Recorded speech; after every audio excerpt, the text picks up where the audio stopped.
What if the one thing keeping you stuck is the way you think? Welcome to Change Your Mind with Chris Ashley, the podcast where science meets spirituality and mindset becomes your most powerful tool for transformation. I'm Chris Ashley, author of Change Your Mind to Change Your Reality, trainer, speaker, and lifelong seeker. For years, I battled trauma, depression, anger, chronic illness, low self-worth, and the weight of old stories. Until I discovered how to rewire my mind, reconnect with my divine nature, and consciously create a new reality from the inside out. This show is here to help you do the same. Each week, we explore the intersection of personal development, spirituality, and science, diving into topics like healing, emotional mastery, entrepreneurship, resilience, and the quantum nature of reality. You'll hear powerful stories, gain practical tools, and real conversations that will help you change your perspective, get unshakable confidence, and live the vision your soul has always known is possible. Whether you're navigating a major life shift, building your dream business, or seeking deep healing and alignment, you're in the right place. So if you're ready to break through, take back your power, and create a life on your terms, this is your moment. Let's break free from the patterns that hold us back, awaken to who we truly are, and rise. Your transformation starts now.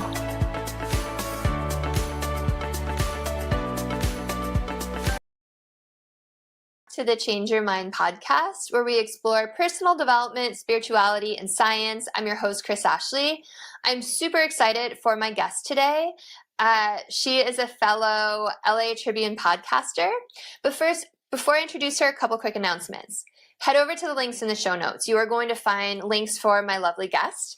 You are going to find a link to my book, Change Your Mind to Change Your Reality. It was endorsed by Bob Doyle, Marcy Shimoff, Michael Beckwith, all of whom were in The Secret. It was endorsed by John Gray, who wrote Men Are From Mars, Women Are From Venus, and a whole lot others.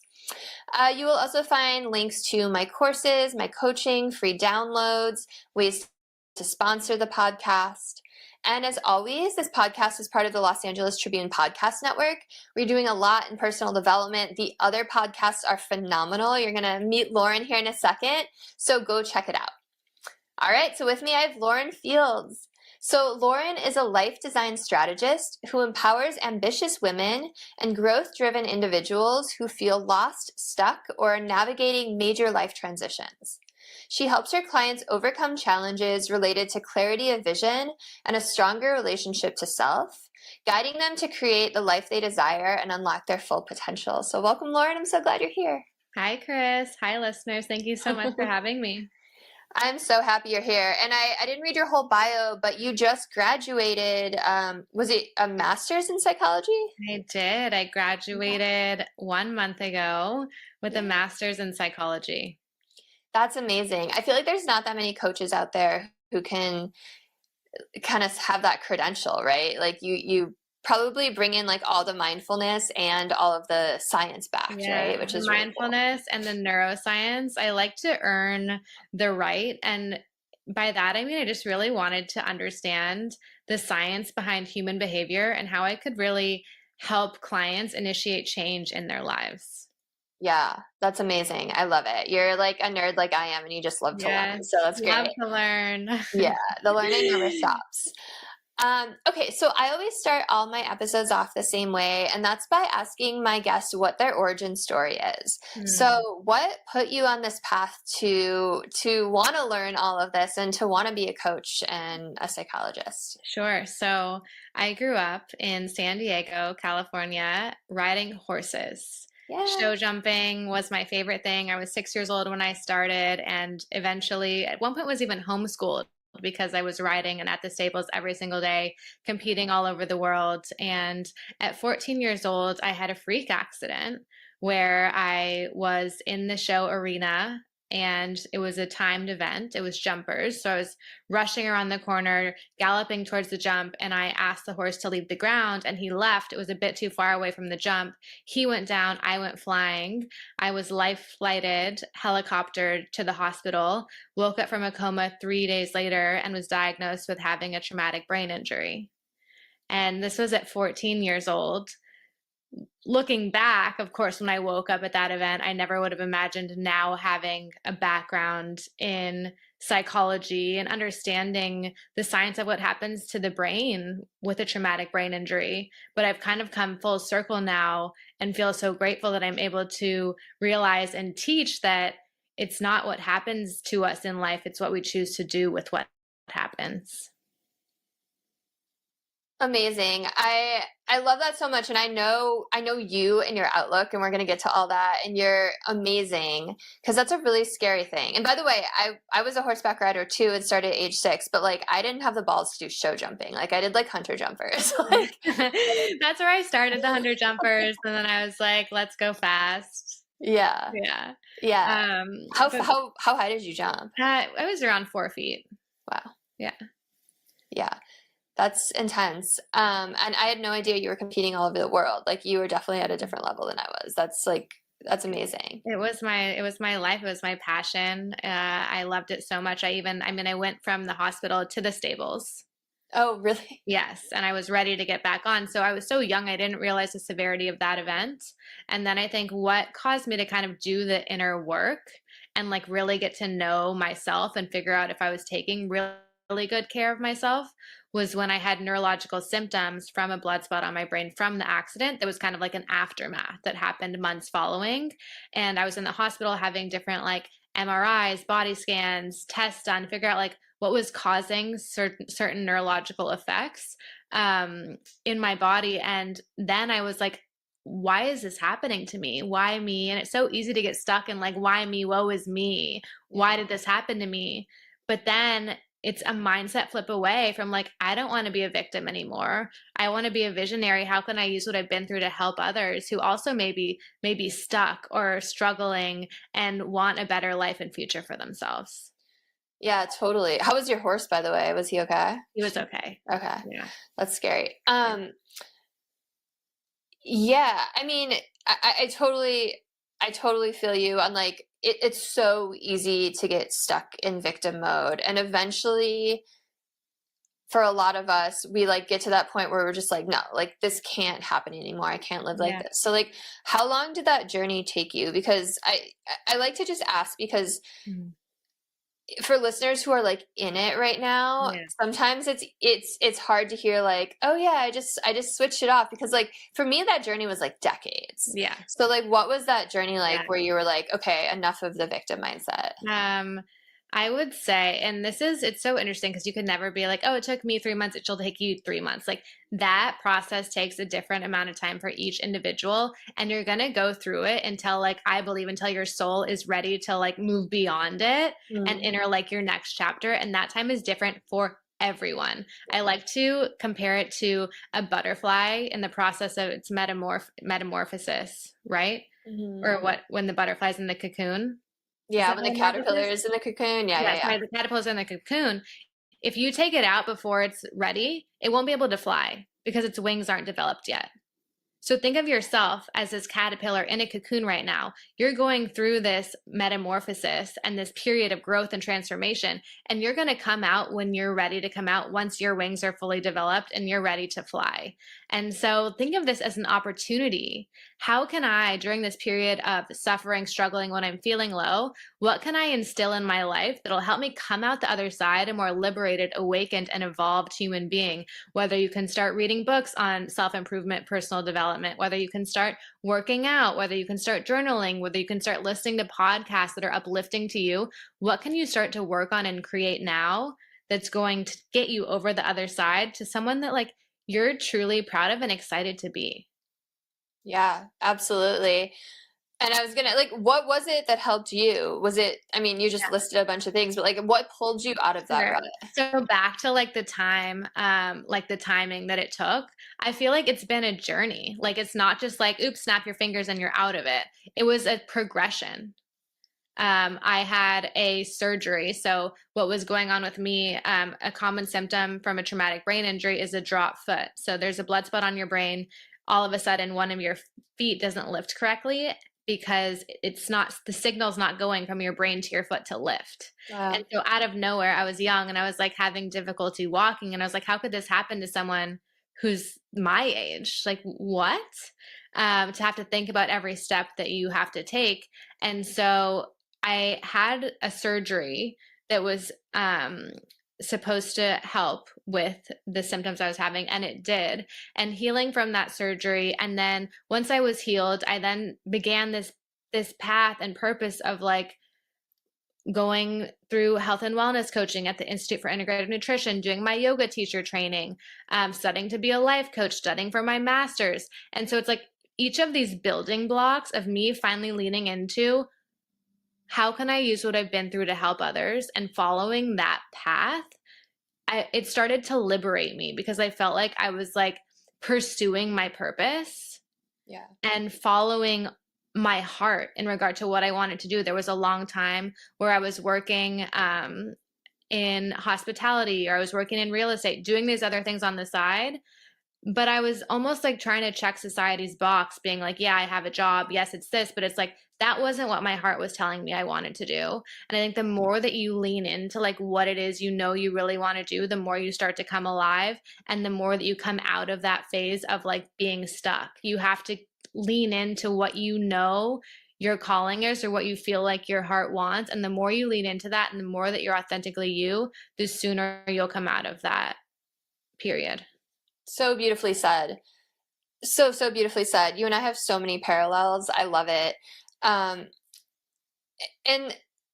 you know, like if you're like, I don't know what I want to do, like just follow your passion, like you said, and like people are going to show up on your path to help you, right? And like the right teachers, or the right books, or the right like courses, or whatever it is that are going to pique your interest, and you just kind of follow that thread, and eventually it's going to be so clear to you, right? Yeah.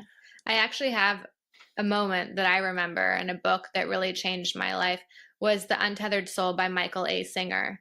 And this is a great book if you're looking to change your mindset, which in turn we know will change your reality, as Chris's book, I'm sure, really goes into. Is what Michael says in this book is it's up to us to either enjoy this experience of being alive, or to continue to be bothered by it. And so you hold that power. No one else, you know, so often we're waiting for a certain reality outside of us to make us happy inside. That's not how it works. You're in control. Yeah. I love that. And it's so funny. Like I have, as I'm sure you do on your podcast, so many different guests from like such a vast array. And like this same idea keeps coming up of like empowering people to take accountability and responsibility for their own healing, their own happiness, their own like enjoyment of life, and to get out of victim mode. Yeah. And it feels like, especially in today's society with social media, like it's almost trendy to be a victim, right? And you get so much pity, or you get sympathy, or you get like whatever, to be a martyr, but you don't find healing, and you don't find fulfillment, and you don't get to like step into your highest version, right? Yeah. I mean, that like the vulnerability is it's interesting, because like vulnerability versus victimhood, because I feel like victimhood is like poor me, whereas vulnerability is like, I'm going to share this because I think this will help me heal. Totally. Or it'll help others. Yeah Both. It does both. Yeah. And when you start to be vulnerable and share what you've been through, as opposed to like hiding it and having it ruminating in your head, when you start to share it, you will be blown away by others who are able to really relate to you. Because as I know, and I'm sure you know this too, Chris, authenticity is one of, if not the highest vibration. I was just thinking that same thing. Yeah, totally. It blew my mind when I heard that. It's like up there with love, and right? Gratitude. Yeah, authenticity really has, read an article that was at the very tippy top. And so, so many people are afraid to be who they really are because of what other people will think. And it's like, those aren't your people. Whoever's going to reject you for being you, like you're here to be all of you. All the parts, all the uncomfortable, awkward, funny, weird parts. Like we need more uniqueness in this world. And like, what you don't realize is everyone else is like that too. Everyone else is weird and Everyone's like weird. nerdy and like dorky and like has all the parts, right? Yeah. Yeah. And I think that's definitely like the positive side of social media. Like I love like TikTok, especially because it's like so raw like that. Like Yeah. people are just like their real selves, right? Um, yeah. So how are you today? Like, do you have any lasting like neurological symptoms or are you like totally good? So they did a tendon transfer on my foot. They took a tendon from like my calf and put it on the top of, they took the tendon out of the left of my foot, put it on the top. And so I have a bit of a gait impairment. Like if you knew about it and you watch me walk, you might notice it. Otherwise, like you might not. But it is something that I know I will live with. And it's a constant reminder to me every day of why I'm doing what I'm doing.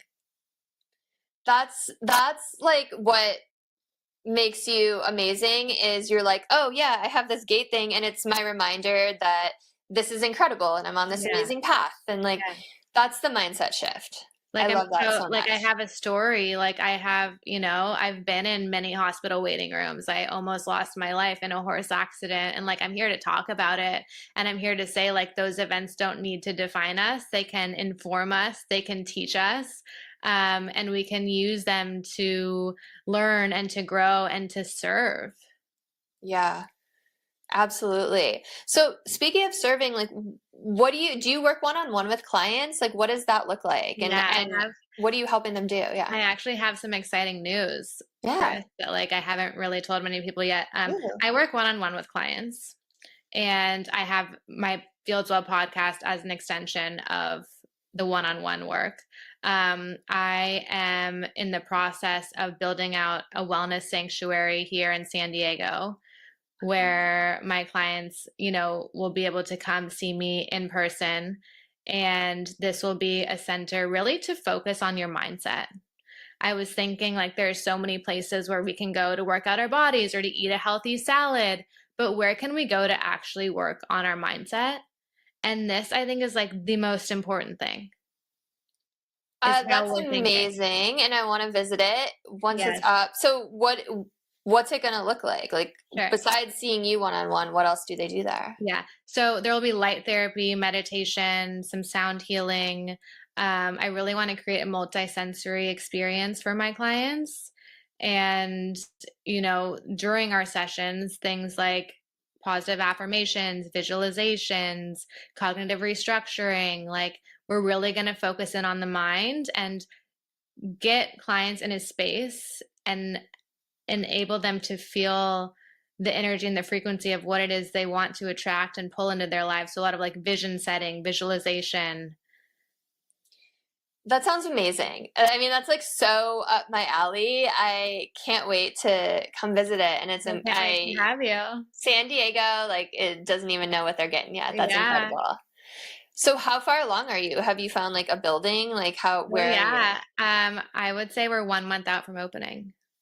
Fucking A, So by the that's so cool. time this airs, we're probably going to be open. Does it have a name yet? It's Fieldswell, Okay. the name of Cool. my company and the podcast. Yes. That's amazing.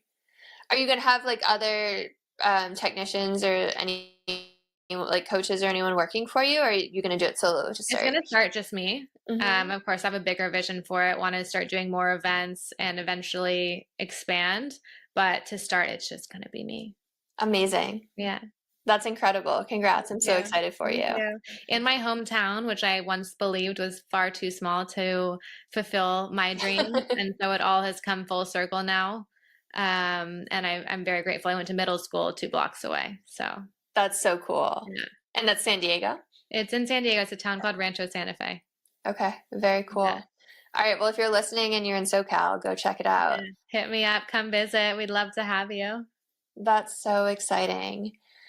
And you also did a TEDx talk. How did you get a TEDx talk? How did that go? So this is interesting. When you ask the question of like, how long did it take you to like have that mindset shift? Mm-hmm. Right before I turned 30, I was with dating someone who I believed I was going to marry and it was like my person, going to start a family with, etc. We broke up like a couple months prior to my 30th birthday. I turned 30. I was like alone, brokenhearted, in like a state of depression, but I knew like eventually I would come out of it because we've all gone through a breakup before. We know life goes on, but this one was like pretty severe because my heart was fully in it. And I realized I turned 30 and I was like, I can either sit here and like feel bad for myself, or I could start going after some of my bigger dreams. Like, what am I waiting for? What am I waiting for? Like, I'm 30 years old. I'm time at life, like life is now. And so it's like I've always wanted to give a TEDx talk. At the time I was studying for my master's in psychology. I'd always wanted to have a podcast, always wanted to do public speaking, and I was like, let's go.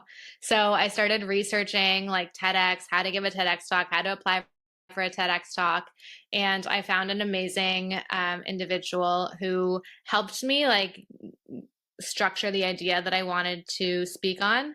And she knew someone who was having a TEDx event soon. So she put us in contact. I applied for the event and I got it. And they're like, this is in 6 weeks. Are you sure you're going to be ready? And I was like, I'll be there and you won't be disappointed. Hell and yeah. that was like the start of everything. But I'm telling you, listeners, like some dreams may feel so out of reach or so big. But like once you start making a plan and pursuing them and believing that you're ready, believing that it's possible, they're not that far out of reach. Yeah,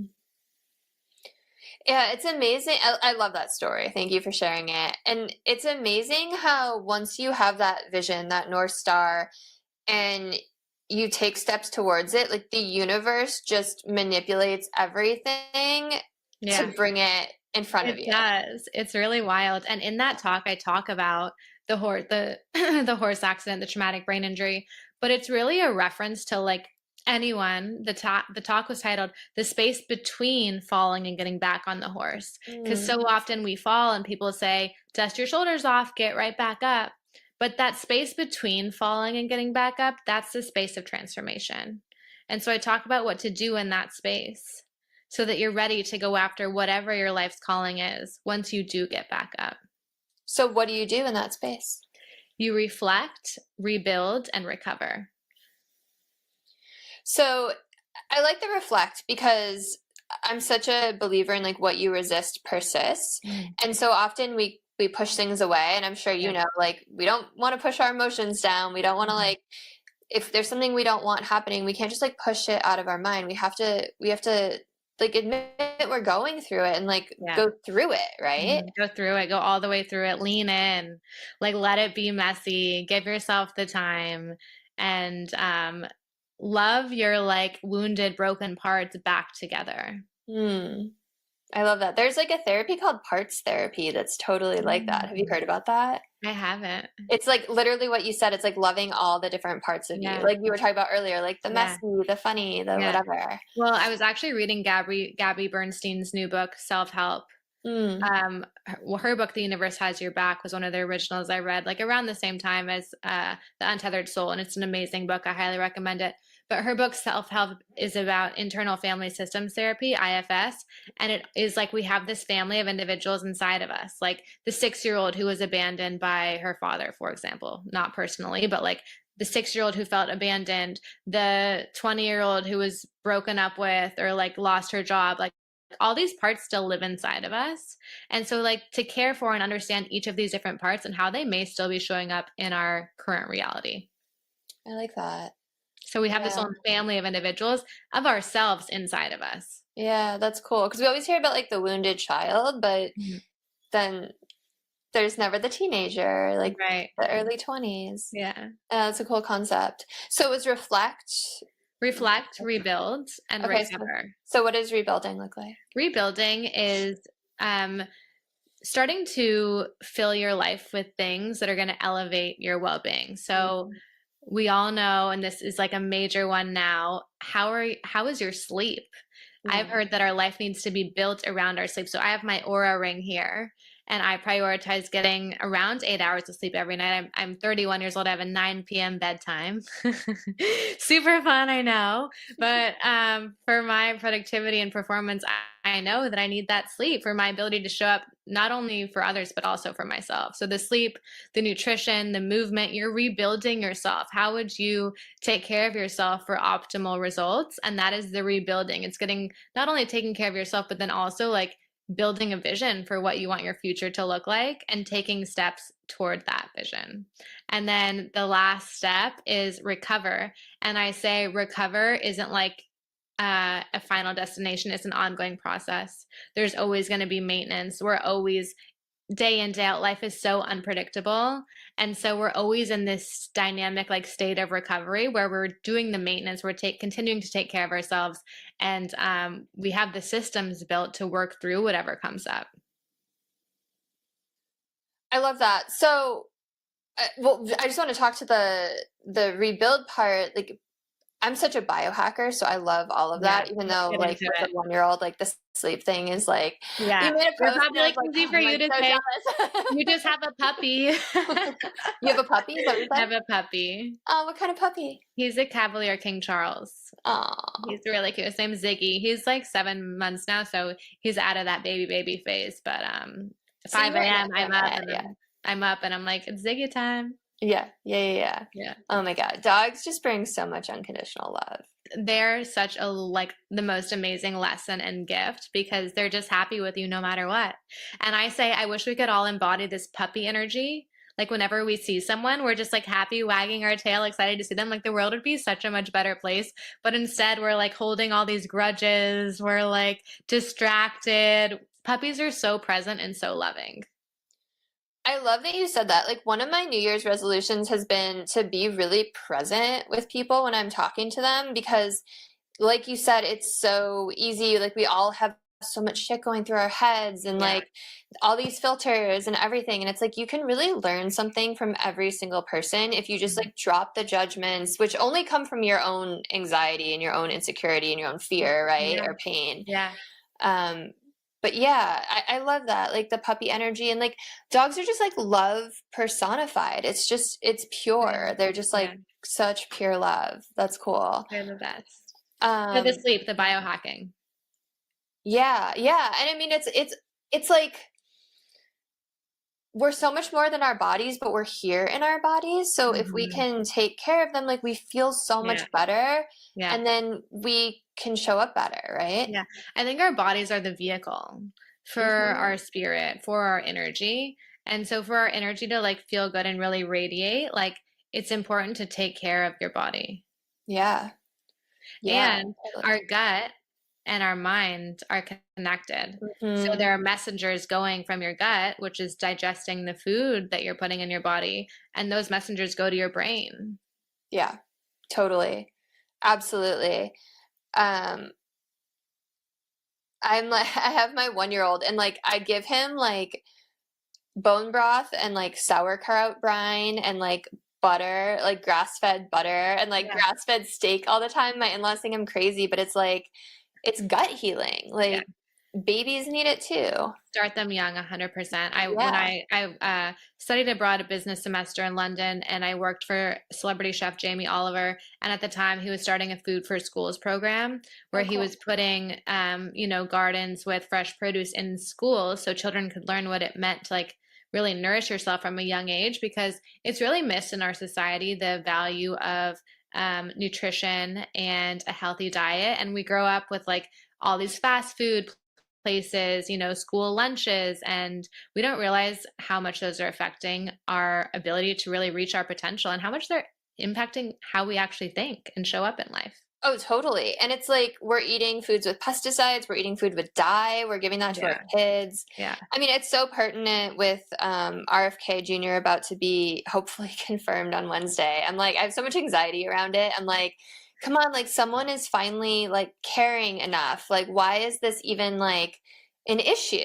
Like everyone should be behind this. Yeah.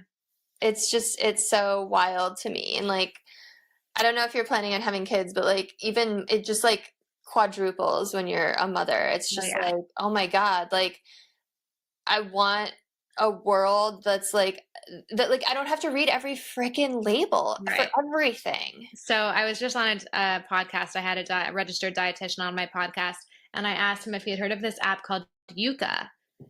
Listeners, I just downloaded this. You can super easy, scan a barcode on any food item that you purchase, and it'll give you like the stats, and it'll rate the item and tell you like poor, good, bad, and it's mind-blowing. Like certain things that I think would have been super healthy and a great rating, they're not. We don't know what we're putting in our bodies. But one thing that I always like to say is, like, if you read a label and you can't pronounce the ingredients, how do you think your body's going to know how to digest those ingredients? Totally. Yeah, I love that. One of the best pieces of advice, I've been like in a Dave Asprey for like decades, like when he first launched his like blog, before Bulletproof was anything. And it was like the best piece of advice was like shop around the grocery store, like on the outside. The perimeter. Like, stay away from the inside unless it's like really good protein powder or something. And what starts to happen when you start taking better care of yourself is you start to become more confident because you start to feel safe in your own skin. You're like, I am a person who takes care of myself. I am a person who prioritizes my health and well-being. And you start to feel safe and you start to feel well taken care of, and then you become more confident. I love that. And you probably look better. You're probably in a better mood. Like your skin clears up, your hair clears, you know what I mean? It's like it all comes together. Like you're only cheating yourself to continue eating poorly, not working out, not prioritizing your sleep. And I think one of the best things, if you're someone who's looking to really achieve their goals and dreams, is to develop a relationship with you. Start sitting with yourself in meditation, observing your thoughts. One of my favorite scientists is Dr. Joe Dispenza. And he says we have, 60 to 80,000 thoughts a day, up to 90% are repetitive, up to 80% can be negative. Pay attention to how you're thinking and start to replace those negative thoughts with thoughts that are more in alignment to where you want to go. Yep. Totally. Yeah, that was my book. I love it. Dr. Joe Dispenza is amazing. Yeah. So I want to get back to the rebuild versus recover. So what's the difference between those? Like, what does the recovery really look like? So the recovery for me, like, is the phase when I'm like, okay, I really feel this change like happening within me, and I'm ready to like go after whatever it is that I've been like kind of had in my mind, but maybe been holding back. Like, okay, now I've understood what happened. I reflected. I've rebuilt myself. I have started to take care of myself. I've started to create this vision for what I want in my life, and I'm ready to go after it. So then you're in recovery. You're going after your vision, and maybe something comes up for you. You now have systems in place because you've developed some mindset tools and strategies in the rebuild phase. You've been taking care of yourself. Your confidence is higher. And so you're in this recovery phase. And I think this recovery, as I said, like, it's not a final destination. It's an ongoing journey. We're in recovery. Like, something could happen today. I can get a call that like my life completely changes my life. And I believe that like I'm resilient and I can handle that because I've been through adversity and I rebuilt myself, and I'm going to be okay because I've been through that. And so many of us live in fear or anxiety about what is about to come. But when you've reflected and you've rebuilt after facing adversity and you're in this recovery phase, to me, it just means like you're confident, and no matter what comes up, you're going to be able to make it through. Yeah, I love that. And it's just making me think about like, no one like wants to go through adversity, but it really does make you stronger and equip you with the tools to better handle challenges in the future. I think, as so many people say, like, it's not what happens. Life is happening not to us, but for us. Yeah.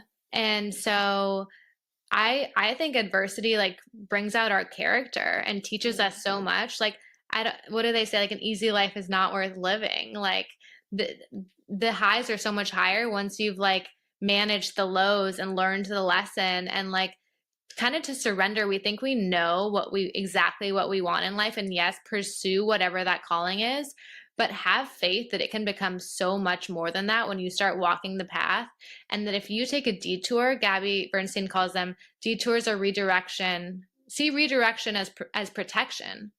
Don't try and fight it. Like, if you're being redirected or if something happens you never could have predicted, like, lean into it, because what does it do to really resist and fight it? That lowers your frequency. You want to lean in. Okay, how can I best navigate this? I have the tools. I now have the practices, the mindset practices to like meditate or do yoga or like keep me calm through this adversity. But like all of my toughest moments have really come together to, I believe, like make me someone who's capable of achieving what she sets her mind to, because I've made it through these difficult times. Yeah, absolutely. I love everything you just said. And I love the idea of like redirection is protection and leaning into it, because you have no idea what incredible things are going to be in that new direction. Yeah, 100%. Yeah. And it's like the path that you're meant to go on, right? Yeah. The more I've leaned into the unknown, Joe Dispenza says the unknown, like the uncertainty, the more you lean into that, the more I've been like, wow, I feel like I am being divinely guided. And then life becomes a game, right? It's so fun. Yeah, it's fun. Like, oh, okay, that wasn't meant to be, so I'm going to go do this instead. Yeah. Yeah. Yeah. And I love like you were brave and gave your TED Talk, and then you met Mo Rock, who was the head of the LA Tribune, and then you're part of this amazing thing now, and we met each other, and it's just yeah. Like, I mean, I'm one who has like written out like 5-year plan, 10-year plan. Listen, TEDx talk, podcast, these were all on my plan many years ago. Yeah. I didn't know how or when or like what that would look like. Would I have imagined that like I would have met Mo at the TEDx event who was starting a podcast network and I would be on his network? Like, I couldn't have predicted that, but I had it written down. I had the vision. So for our listeners, like, get clear on what it is that you want. That's such an important step. And I think that's also such a testament of like getting out of your comfort zone, because that's where your dreams happen. And then by taking that step, like the universe was like, here's a perfect person to like give you your next step. Yeah, 100%. That's exactly how I feel. I was shaking. I wore cowboy boots to the TEDx talk. I gave my talk in like a blazer sort of dress and cowboy boots, and I was shaking in my boots. I was terrified. My first public speaking experience, and it was one of the best things I ever could have done for myself. So your first public speaking experience was a TEDx talk? It was. That's pretty badass. Yeah, thank you. I've watched part of it, by the way. Thank you. I think I spent like 120 hours preparing for it. Yeah, it shows. That's amazing. So what else do you really want to talk about? Like, what else do you want listeners to take away? Mm-hmm. I mean, the biggest thing that I have learned and what I want to help everyone with is like, I think we're so caught up in regretting the future, regretting the past, fearing the future, that we miss this moment right now, this like moment to be present. I know we touched on this, Chris, but like this is the moment that you have to dive fully into to like create the life that you desire for yourself, to work on yourself, to love yourself. Like it all begins and lives in this moment. The present is the only moment that we know exists for sure. It's all we really ever have is this moment right here. And so what has helped me is like to create systems. I'm very structured, the systems and routines to live by that enable me to be present with you here in this moment. Like right now, I'm with you. Like I'm 100% here with you. I'm not thinking of like what happened yesterday or what's going to happen tomorrow. And I think that's how you really maximize your life. And if you can keep living fully in each moment, your future is going to be incredible because you're making the most of each moment and giving that moment what it deserves. And to be able to do that, I think you have to do that inner work. You have to befriend yourself. You have to be like, I love being with me, like spending time with me and like working on myself and like following my path. And when you can do that, life is really magical.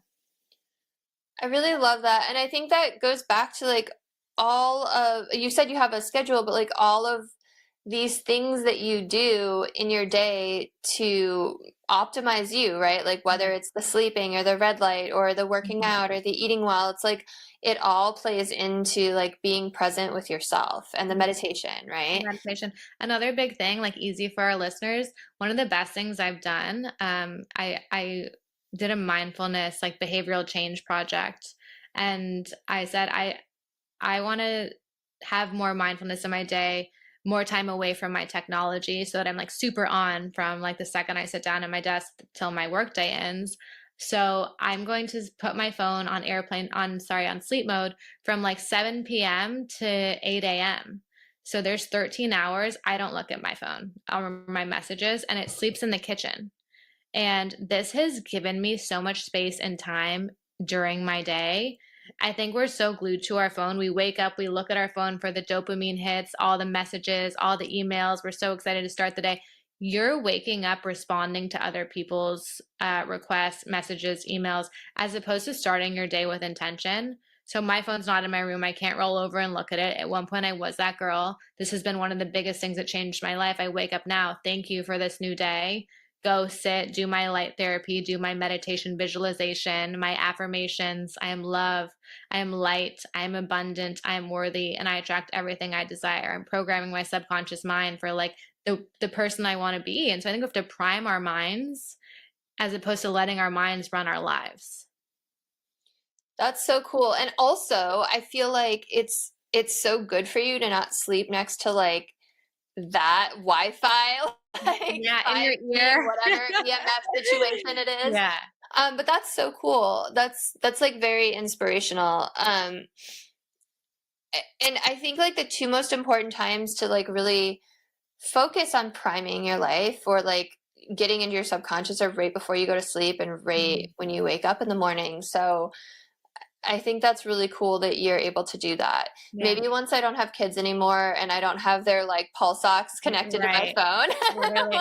Listen. Like, that's what I'm checking in the middle of the night. But no, I love that. That's very inspirational. And it's crazy. It's like, I don't know if you've noticed this, but like anytime I take a break from technology, I feel so much lighter. Yes. Like if I like am at a retreat or something for a weekend, I like won't touch my phone or like on vacation. And then it's kind of like you feel the mental health burden when you come back, right? Does that happen to you? Yeah. I mean, this has been the biggest game changer, putting it on sleep mode and in the kitchen for 12, 13 hours. My evening routine, journaling is a big part of my evening where I like write down 3 things that I'm grateful for that day. Or just like kind of what happened in the day so I can like run through how the day went, what happened. And then if there's something heavy on my mind, I'll write about it and I'll be like, please help me like think about this or like work on this or sift through it. Because what our sleep is doing when we're dreaming, it's like our subconscious mind working through and clearing out things in our mind. And so to be like, ask like, help me work through this. And oftentimes I wake up feeling so much better. That's cool. From like that spiritual woo-woo perspective, like we also all have guides, and like if we want help from them, we have to ask. So the fact that you're asking, like you're probably getting that assistance. I had a dream doctor on the podcast, and she said like you need to start paying attention to what you're dreaming about. And we can start to like decipher meaning. She has a whole system for how she makes meaning of her dreams. But like we spend so much of our life sleeping and dreaming. And do you know that the periodic table was developed in someone's dream? You could have an amazing business idea in your dream. And the more you like ask yourself, even your guide, or be like, sometimes like, help me think through this in my dreams. Like I believe you can influence your dreams. And so for our listeners, start paying more attention to your dreams and sleep. I mean, as we said, it's like the foundation of our life. I went to Brian Johnson's Don't Die Summit in LA last weekend. He's the most measured human on earth. And he said sleep is the number 1 priority. We have to build our lives around sleep, become a professional sleeper. And again, to you with a 1-year-old, I'm sorry, Chris. No, it's so true. No, and like I've definitely like used the sleep quality apps and everything in the past. And it's true. Like you feel so much better when you sleep, and sleep is just so crazy anyway. You're like checked out of your body and like connected back to like source energy. Where are we when we're sleeping? Right? You know, so where do we go? It's so trippy. And I feel like some dreams are like you looking at like alternate timelines of your own life or like, or like visitations. I have those a lot.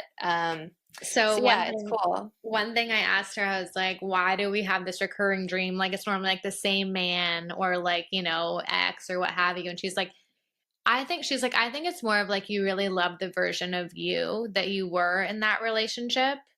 And that person or that energy is like wanting, like you're remembering that and wanting more of that in your life today. And I was like, interesting. That's a cool. So it's not necessarily like the person, your ex or whatever that you want back in your life. It's the version of you that you were in that relationship that makes that so memorable and keep resurfacing in your dream. That's cool. And maybe that's a message to like get back in touch with the parts of you that you liked in that relationship. And then you like can let go of that. the fun, loving, spontaneous version of you. Yeah. Yeah. And then there's the version of us that goes to bed at 9 p.m. I'm also that person. You can still, hey, I'm like, you can still be fun if you go to bed at 9 p.m. I and know. have fun Totally. earlier in the day. Yeah. Absolutely. Fun is more exciting in the sun. This has been so great. You are so wonderful. I feel like we could talk forever. I'm so excited for you with your new center and proud of you. And that's amazing. I'm going to have to come visit it. I'm sure people want to know how they can find you, where they can connect with you, all the things, if you want to share. So I am most active on my personal social media account. It's my name, Lauren Fields. You can find me there. You can listen to the Fieldswell Podcast on any and all podcast platforms. You can go to my website, fieldswell.com, and soon you'll be able to visit me in person at the Fieldswell Wellness Sanctuary in Rancho Santa Fe, California. Amazing. And all of that will be in the show notes. Thank you so much, Lauren. It has been such a pleasure. If you're listening and you think there was someone who would benefit from this in your life, please send it to them. Like, comment, share, subscribe, all the things. Let's help lift humanity up. Have a beautiful rest of your day, everyone. I will see you next week. Thank you for having me.